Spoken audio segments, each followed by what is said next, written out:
थोड़ा सा पहले ये बताइए कि माता सीता जी के सबसे प्रिय भक्त कौन थे? हैं? हनुमान जी। तो सबसे पहले हनुमान जी की मुष्टिका बनाइए, दोनों हाथ खड़े करिए, हनुमान जी की मुष्टिका बनाइए और जोर से बोलिए भारत माता की, भारत माता की, भारत माता की, जगत जननी माँ जानकी की, हल्लेश्वर नाथ महादेव की, बाबा ईशनाथ महादेव की, सियावर रामचंद्र भगवान की, आप सभी की। मंच पर उपस्थित जिनको अभी आपने सुना, ऐसे केंद्रीय मंत्री सम्मानीय प्रहलाद जी जोशी साहब,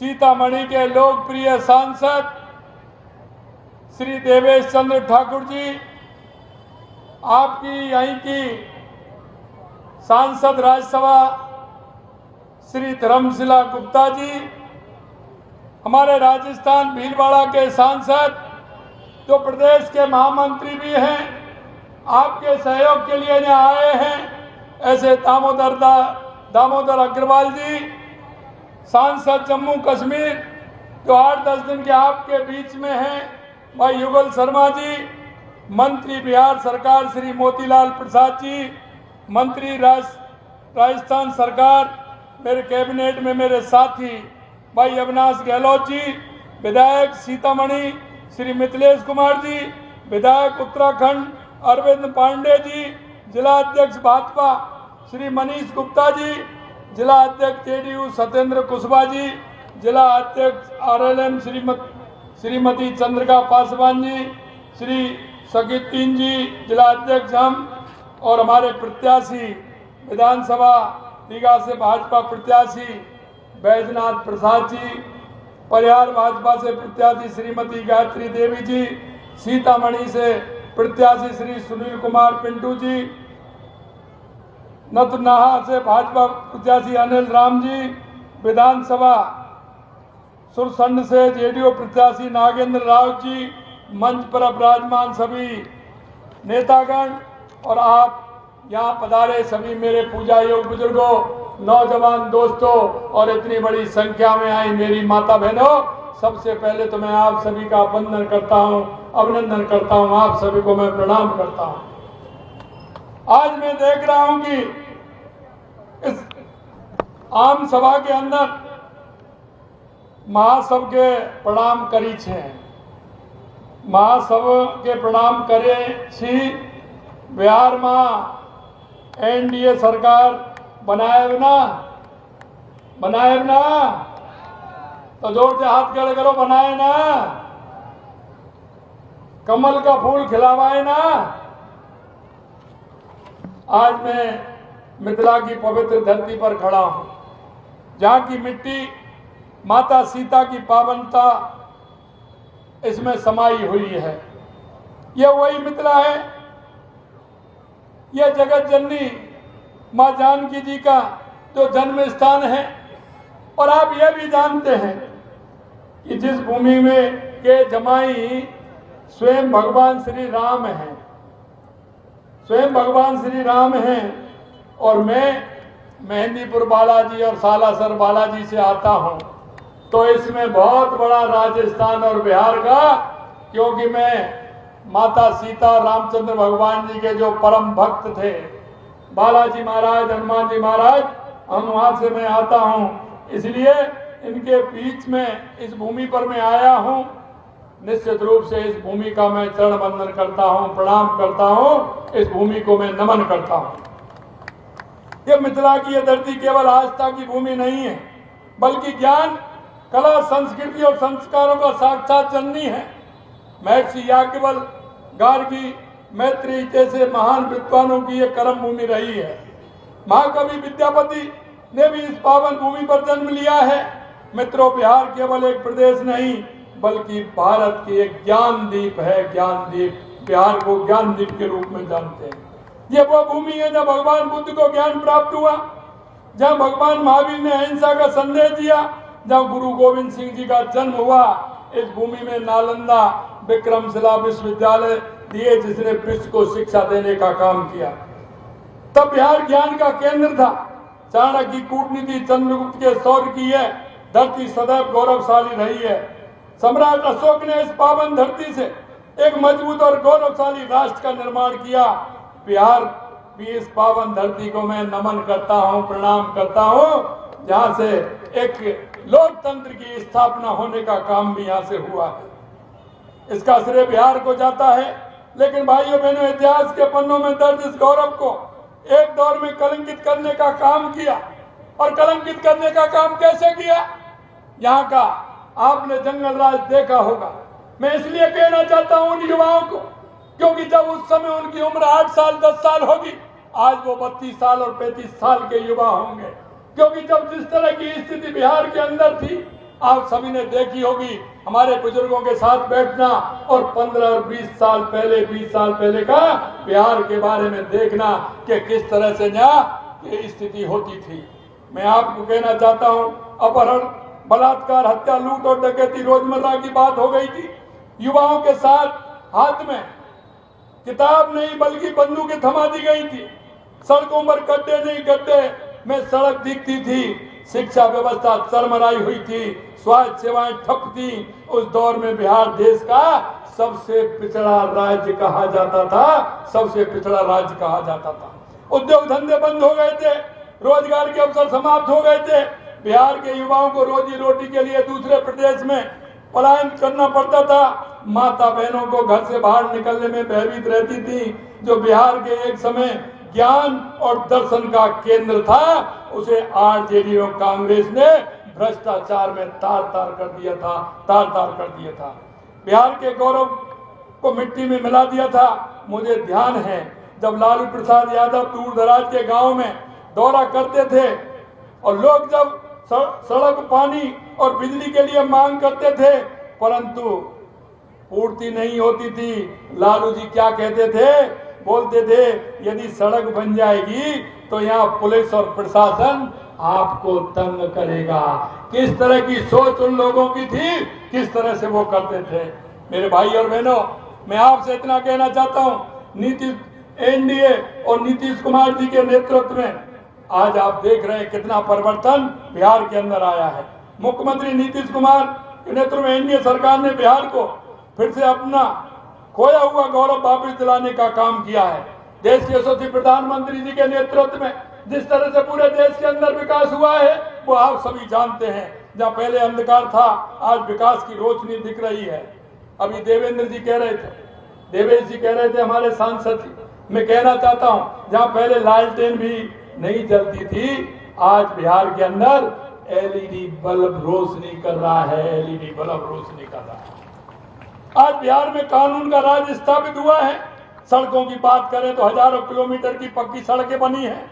जहां पहले लड़कियों को घर से निकलने नहीं दिया जाता था, आज बेटियां उच्च शिक्षा प्राप्त कर रही हैं और वो भी मुफ्त में शिक्षा प्राप्त कर रही हैं। यह परिवर्तन हुआ है। जीविका योजना के माध्यम से लाखों महिलाओं को आत्मनिर्भर बनाया गया है। दरभंगा एयरपोर्ट के विकास ने मिथिला, कोसी और सीमांचल के लोगों को नए द्वार खोले हैं। एनडीए के शासनकाल में बिहार 14% से अधिक जीडीपी के से विकास कर रही है। अब बिहार में उद्योग आ रहे हैं। सबसे महत्वपूर्ण काम पुनौरा धाम का पुनरुत्थान किया जा रहा है, जिसके तहत मां जानकी के मंदिर का निर्माण राम मंदिर की तर्ज पर किया जा रहा है और यह वो स्थान बनेगा। मैं हमेशा कहता हूं, अयोध्या दुनिया का सबसे बड़ा सांस्कृतिक केंद्र है, हमारी संस्कृति और विरासत का एक बड़ा केंद्र है। इसी तरह से पुनौरा भी वही धाम बनने वाला है। दुनिया भर के लोग यहाँ दर्शन करने के, मां सीता के मंदिर के दर्शन करने के लिए लोग आएंगे, ये भी मैं कहना चाहता हूँ। जिसका निर्माण पूर्ण होने के बाद करोड़ों श्रद्धालु दर्शन के लिए आएंगे। आज एनडीए की सरकार ने माननीय प्रधानमंत्री जी के निर्देशन में, माननीय नीतीश कुमार जी के तत्वाधान में, तो आपने देखा है जिस तरह से दिशा सुधार, पानी, बिजली, सड़क सुविधा, शिक्षा, स्वास्थ्य आदि के लिए जो काम किया है वो आपके सामने है। माननीय प्रधानमंत्री नरेंद्र मोदी जी की दूरदर्शी नेतृत्व विकास भाइयों बहनों, प्रधानमंत्री नरेंद्र मोदी जी के नेतृत्व में आज बिहार 2 गुना रफ्तार से आगे बढ़ रहा है। अब तक 74 लाख से अधिक किसानों को किसान सम्मान निधि राशि मिल चुकी है। मिथिला की खेती को प्रोत्साहन करने के लिए मखाना बोर्ड बनाने का काम देश के यशस्वी प्रधानमंत्री नरेंद्र मोदी जी ने किया। आज प्रदेश में सड़कों का जाल बिछाया जा रहा है। बिहार में 7000 किलोमीटर हाईवे जाल बिछाया जा चुका है। महिलाओं को नौकरियों में 35% आरक्षण देने का काम एनडीए की डबल इंजन की सरकार ने किया है। आज बिहार में 125 यूनिट बिजली सभी घरों को मुफ्त मिल रही है। वृद्धजनों को, विधवाओं, महिलाओं को पेंशन पहले कितना 400 रुपए, उसमें भी कटमनी होती थी। आज पूरा 1100 रुपए आपके सीधे खाते में जाता है कि नहीं जाता?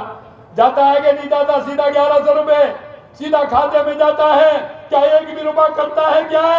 एक भी रुपया करता है क्या? ये देश के यशस्वी प्रधानमंत्री नरेंद्र मोदी जी जो कहते हैं ना खाऊंगा ना खाने दूंगा। मित्रों, मैं आपसे यही कहना चाहता हूं, पीएम आवास योजना के तहत 60 लाख परिवारों को पक्का मकान बनाने का काम किया। उज्ज्वला योजना से करोड़ों महिलाओं को मुफ्त सिलेंडर देने का काम किया।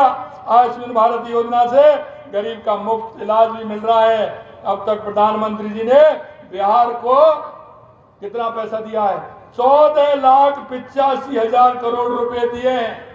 और जब यूपीए की सरकार थी तो 10 साल में 2 लाख करोड़ रुपए आए थे। 10 साल में कितना बड़ा अंतर आप देखोगे। और वो विकास की रफ्तार आज आप देख रहे हैं। मोदी जी की दृष्टि स्पष्ट है और वो कहते हैं सबका साथ, सबका विकास, सबका विश्वास। और इसी विजन के तहत बिहार का तीव्र गति से विकास हो रहा है। विकास का आपने देखा है कि देश के यशस्वी प्रधानमंत्री नरेंद्र मोदी उस गरीब की पीड़ा जानते हैं, क्योंकि जिसको वो जानते हैं। क्योंकि जो ना जाने जिसकी नहीं फटी विवाही, वो क्या जाने पीर पर आई। ये भी मान लीजिए, जिसके दर्द नहीं होता है वो नहीं जानता। मेरे भाई और बहनों, मैं यही कहना चाहता हूं, वो गरीब माँ का लाल, उसे पता है कि किस तरह से गरीब अपनी स्थिति बनाता है, गरीब को क्या क्या परेशानी आती है। देश के सबसे प्रधानमंत्री नरेंद्र मोदी जी गरीब कल्याण की योजनाओं के माध्यम से उस गरीब का जीवन स्तर सुधारने का काम कर रहे हैं। आज के इस दौर में जब सभी आदरणीय प्रधानमंत्री नरेंद्र मोदी के नेतृत्व में विकसित प्रदेश बनने की ओर अग्रसर है, तो आपको तय करना होगा, आपको विकास चाहिए या लूटपाट चाहिए? आपको विकास चाहिए या लूटपाट चाहिए? आपको शिक्षा चाहिए, अपराध चाहिए? आपको सड़क चाहिए या गड्ढे चाहिए? आपको बेटियों की सुरक्षा चाहिए, अपहरण चाहिए? आपको रोजगार चाहिए या पलायन चाहिए? मैं आपसे यही कहना चाहता हूं, हे मेरे मुल्क के मालिकों, जरा सोचो और जब वोट करने जाए तो दिल पे हाथ रख करके कहना कि हमारे प्रदेश का विकास कैसे हो सकता है, आने वाले युवा का विकास कैसे होता है, आने वाली मेरी बहन का विकास कैसे हो सकता है, उन युवाओं के सपने कैसे सफल हो सकते हैं, ये आपको सोचना होगा। क्योंकि ये लोग जब आते हैं, आपने देखा है कि आरजेडी, कांग्रेस, ये लूट और भ्रष्टाचार के अड्डे हैं मेरे भाइयों, लूट और भ्रष्टाचार के अड्डे हैं। और जैसे आपके यहाँ तो बाढ़ आती है, आपके यहाँ बाढ़ आती है कि नहीं आती है? बाढ़ आती है तो जो जहाँ स्थान मिलता है ऊंचे स्थान पर, जो एक दूसरे के दुश्मन होते हैं ना, एक दूसरे के दुश्मन होते हैं, वो भी उस ऊपर चढ़ जाते हैं। सांप है, मेंढक है, कई तरह के जो जीव जंतु होते हैं, जब उनको बाढ़ से डर लगता है तो वो एक दूसरे के ऊपर, जब बाढ़ से डर लगता है तो वो एक दूसरे को खाते नहीं है। ये वही लोग हैं, एक दूसरे से लड़ते हैं, लेकिन जब चुनाव आते हैं तो ये भ्रष्टाचारी एक हो जाते हैं, भ्रष्टाचारी एक हो जाते हैं। इसलिए मैं आपसे यही निवेदन करना चाहता हूं कि आप लोग इस बिहार के विकास के लिए, क्योंकि बिहार की जिस तरह से रफ्तार देश के यशस्वी प्रधानमंत्री नरेंद्र मोदी जी के नेतृत्व में और एनडीए के नेतृत्व में, माननीय नीतीश कुमार जी के नेतृत्व में जिस तरह से बढ़ी है, उसको आगे बढ़ाना मेरे भाई और बहनों, उसको आगे बढ़ाते हुए हमें काम करना है। आपको बेटियों की सुरक्षा चाहिए, इन सारे कामों को करते हुए हमें करना है। मैं अंत में आपसे इतना कहना चाहता हूं, अवैध घुसपैठियों में आकर आपके संसाधनों का उपयोग कर रहे हैं, वे आपसे रोजगार छीन रहे हैं, आपकी सुविधा का लाभ उठा रहे हैं। अवैध घुसपैठी आ रहे हैं कि नहीं आ रहे हैं? उनको रोकना चाहिए कि नहीं रोकना चाहिए? पर ये तुष्टीकरण की राजनीति करने वाले इसे रोजगार नहीं होने देना चाहते हैं, उजागर नहीं होना चाहते हैं इसको। ये एनडीए सरकार की प्रतिबद्धता, हम सब घुसपैठियों को बर्दाश्त नहीं करेंगे, हम बिहार के संसाधनों की रक्षा करेंगे। मित्रों में चाहे आरजेडी हो या कांग्रेस, इन्होंने कुछ किया तो सिर्फ भ्रष्टाचार और परिवारवाद की राजनीति। ये हमेशा परिवारवाद की राजनीति करते हैं या भ्रष्टाचार की राजनीति करते हैं आरजेडी और कांग्रेस वाले। परिवार के अलावा इनको कोई नहीं दिखता है। संता के अहंकार में इन्होंने जनता की सेवा करने के स्थान पर सिर्फ अपनी तिजोरी भरने का काम किया है। ये चारा चोर जानवरों के चारों को ये खा गए। यही नहीं मैं आपसे कहना चाहता हूं। आपने देखा होगा रेलवे की भर्ती में, आपने देखा अपने रिश्तेदारों के नाम जमीन करा दी। अरे अब क्यों भाग रहे हो भाई? रिश्तेदारों के नाम जमीन करा दी रिश्वत में लेकर के। किस तरह का इन्होंने काम किया है? आज जो कोर्ट के चक्कर लगा रहे हैं, क्योंकि बिहार के गरीबों का उन्होंने धन लूटा है।